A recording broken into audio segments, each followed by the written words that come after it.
BJP 2014 से आई है, इसके खिलाफ मूवमेंट चला रहे हैं। अब कुछ नहीं होने वाला, कुछ नहीं होगा। जो भी गवर्नमेंट मेजॉरिटी में आएगी वो अपने हिसाब से मैनिपुलेट करेगी, जिससे उसको वोट मिलेगा वो करेगी। इनको मुसलमानों को मारने से वोट मिल रहा है 2014 से, मानेंगे, कोई नहीं रोक सकता। बीजेपी में तो वोट लेने के लिए जो जितने मुसलमानों को मारता है, टॉर्चर करता है, उतने बड़ा नेता बन जाता है। ब्राह्मण और सैयद दोनों भाई भाई है, बिल्कुल सगे, और वही गंगा जमनी तहजीब है, गंगा जमनी मिल बांट के खाओ। अब सुनो, ब्राह्मण जो था वो पैर छुआता था, हमारे पूर्वजों ने उसके पैर छुए।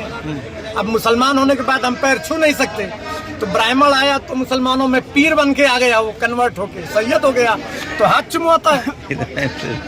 वहाँ हम मूर्ति की पूजा करते थे, यहाँ मजार की पूजा करवाता है। इंडिया के अलावा कास्टिज्म इस्लाम में कहीं नहीं है। इस दो राजनीति के बीच अपना पक्ष चुने, प्रगतिशील राजनीति को चुने, रोजगार की राजनीति को चुने, गरीबों की राजनीति को चुने और दंगे की राजनीति को छोड़े। जो रोजगार की राजनीति है, गरीबों की राजनीति है, कैसे गरीबों को उनका हक मिल सके, भूमिहीनों को भूमि मिल सके, दलितों का उनका हक मिल सके, जो घर में काम करने वाली महिलाएं, फैक्ट्रियों में काम करने वाली महिलाएं, उनको अपना हक कैसे मिल सके, इसकी राजनीति को आप सभी लोग जुड़े, उसको सपोर्ट करें और उसको फैलाएं। तो साथियों, इसी के साथ मैं आप लोग अपनी बात समाप्त करना चाहूंगा कि इस दो राजनीति के बीच अपना पक्ष चुने, प्रगतिशील राजनीति को चुने, रोजगार की राजनीति को चुने, गरीबों की राजनीति को चुने और दंगे की राजनीति को छोड़े। हिंदू राष्ट्र से क्या दिक्कत है? देखिए, ये बहुत ही खराब सवाल है और आप सुनिए, आप सवाल पूछ सकते हैं, आप सवाल पूछ सकते हैं कि नरेंद्र मोदी या उनकी जो पार्टी है भाजपा आरएसएस को गरीबों की राजनीति से क्या दिक्कत है। मुझे हिंदू राजनीति पे कुछ नहीं बोलना है, मुझे यही बोलना है कि गरीबों की राजनीति से रोजगार जो है वो मसला है ही नहीं, ये धर्म का मसला है। रोजगार पेट से बड़ा धर्म है सर, पेट से बड़ा धर्म। क्या रोजगार पेट से बड़ा धर्म है? आपके लिए हो सकता है, मेरे लिए पेट सबसे बड़ा है। अगर आपका एक कहावत है ना कि भूखे भजन हो न गोपाला, तो लोग मूर्ख थोड़ी थे कि कह गए ऐसा कि भूखे भजन नहीं होती है। तो पाकिस्तान जब बट गया धर्म के आधार पे, तो यहाँ के मुसलमानों को पाकिस्तान चले जाना चाहिए।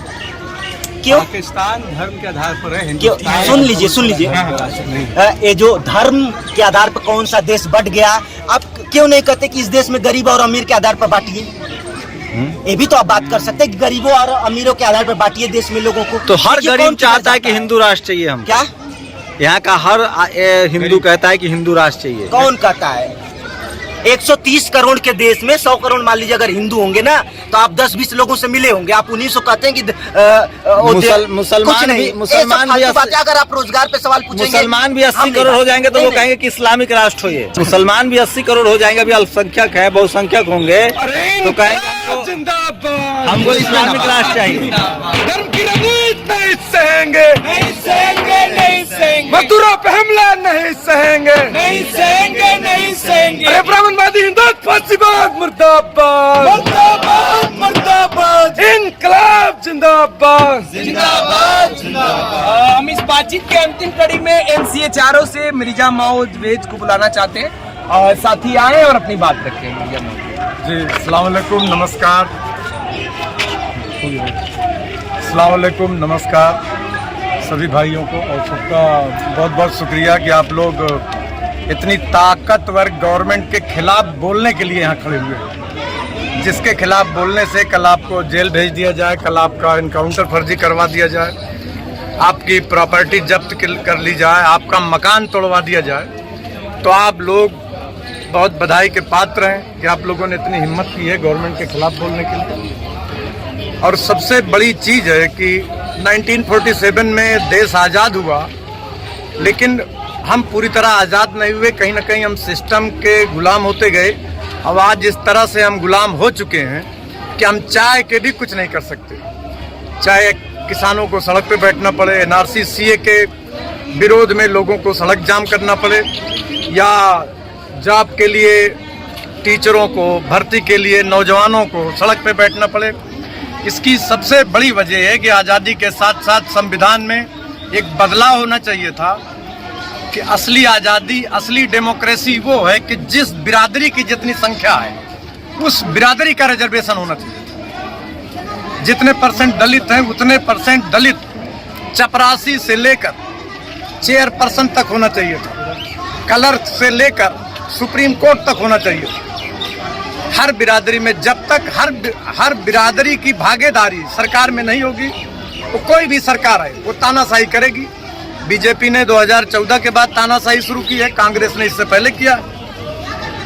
इंदिरा गांधी ने इमरजेंसी लगाया, जबरन सारे सोशलिस्ट को, सारे नेताओं को जेल में डाल दिया, जबरदस्ती पकड़ के लोगों की नसबंदी कराई, फिर भी लोग सड़क पे, कुछ नहीं हुआ। अभी हम सबको ये बुलडोजर हमारे लिए कोई इशू नहीं है, या और जो तमाम इस तरह के कानून बनाए जा रहे हैं ये इशू नहीं है। हमारा जो इशू है कि हमें इस सरकार में जितनी बिरादरियां हैं उन सबकी भागीदार चाहिए। मेडिकल में चाहिए, सिविल सर्विसेज में चाहिए, जुडिशियल में चाहिए, ब्यूरोक्रेसी में चाहिए, तभी आपको न्याय मिलेगा। आज हमारे यहाँ रामनाथ कोविंद जी प्रेसिडेंट हैं। आज वो किसी मंदिर में पूजा नहीं कर सकते। ये कौन सी डेमोक्रेसी की बात कर रहे हैं हम लोग? इक्वलिटी और डेमोक्रेसी उसको कहते हैं जहां हर आदमी का इक्वल राइट है। तो मेरी सभी से रिक्वेस्ट है कि आप लोग जो मूवमेंट चला रहे हैं, आप ये मूवमेंट चलाइए, मतलब 100% फ्रीडम की मूवमेंट चलाइए। हर जगह जितनी भागीदारी हो, जितनी माइनॉरिटीज के लोग हों उनको माइनॉरिटीज का हिस्सा मिले, दलित जितने हैं उनको दलित का हर जगह हिस्सा मिले, ओबीसी जितने हैं उनका ओबीसी का रिजर्वेशन मिले।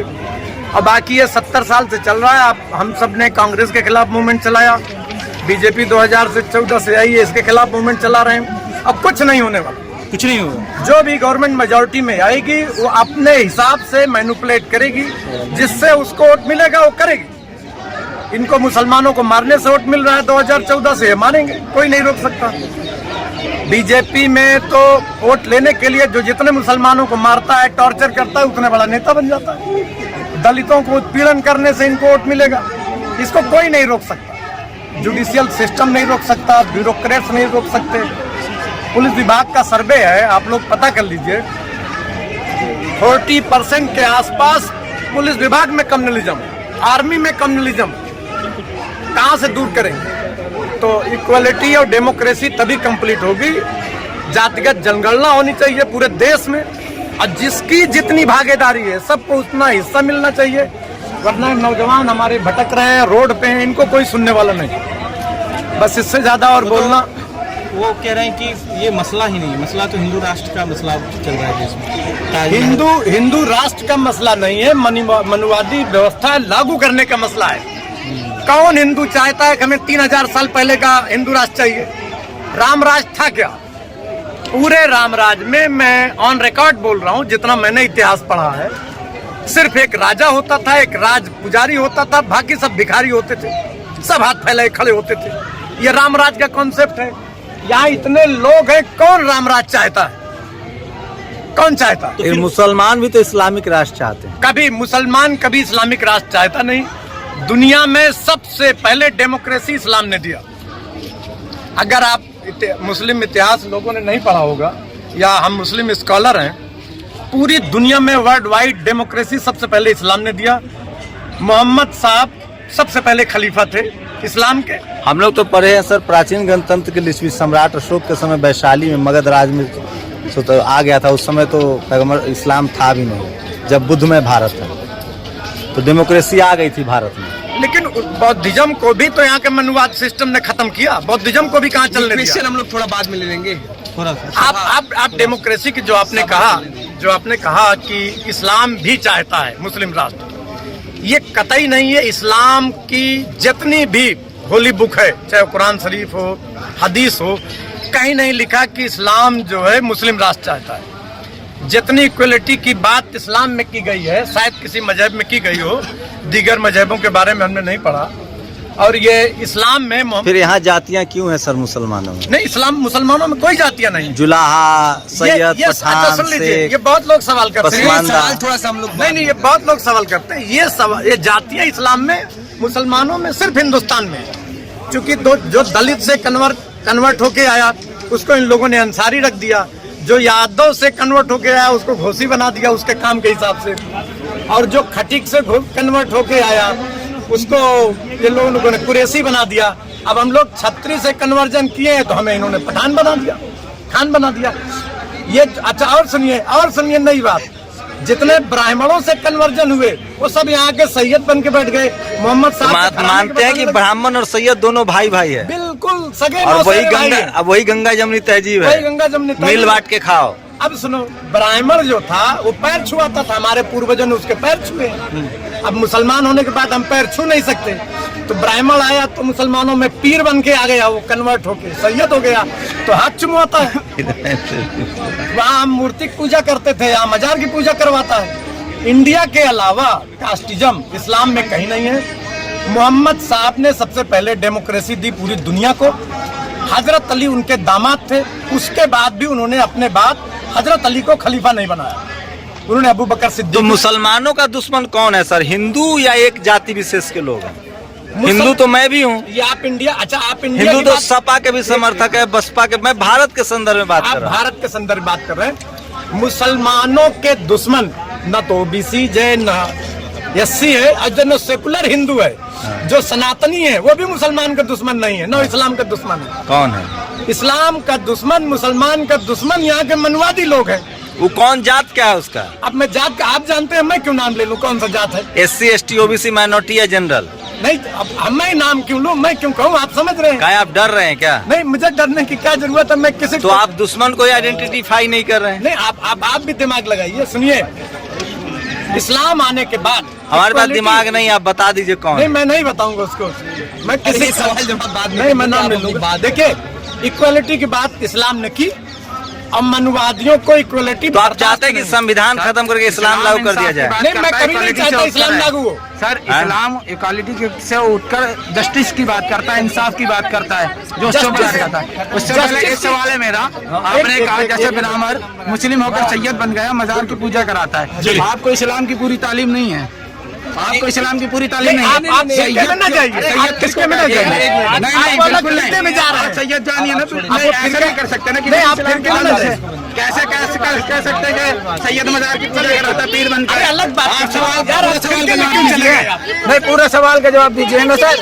आप कैसे किसी को भी कह सकते हैं मजार की पूजा कराता है? इस्लाम तो के खुद अपने- मुसलमान में जाति नहीं है? मैं मुसलमान में जाती है, लेकिन मुसलमानों ने कहा अल इंसान अयालुल्लाह, पूरी उम्मत पूरी इंसानियत अल्लाह का क्या है, एक दूसरे की है। इनका सवाल गलत था, इसलिए मैं बोला हूँ। बहनों साहब क्या है, तुम बुलडोजर के खिलाफ आए थे, लेकिन उन्होंने गलत बात कही है एकदम इस्लाम के ताल्लुक से।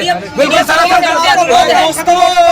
जो ये सभा है, आज हम लोग तमाम सारे स्टेट रिप्रेशन के खिलाफ और यूएपीए के खिलाफ, और जो भी ये देश काले कानून है, इन कानूनों के खिलाफ हमारा PSR लगातार लंबे समय से प्रोटेस्ट करता आया है, और हम लोग लगातार प्रोटेस्ट करते रहेंगे।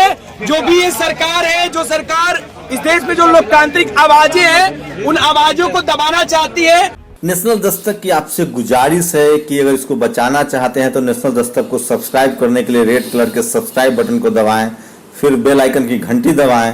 नेशनल दस्तक को बचाने के लिए बहुत जरूरी है कि हर खबर को शेयर करें, लाइक करें, कमेंट जरूर करें।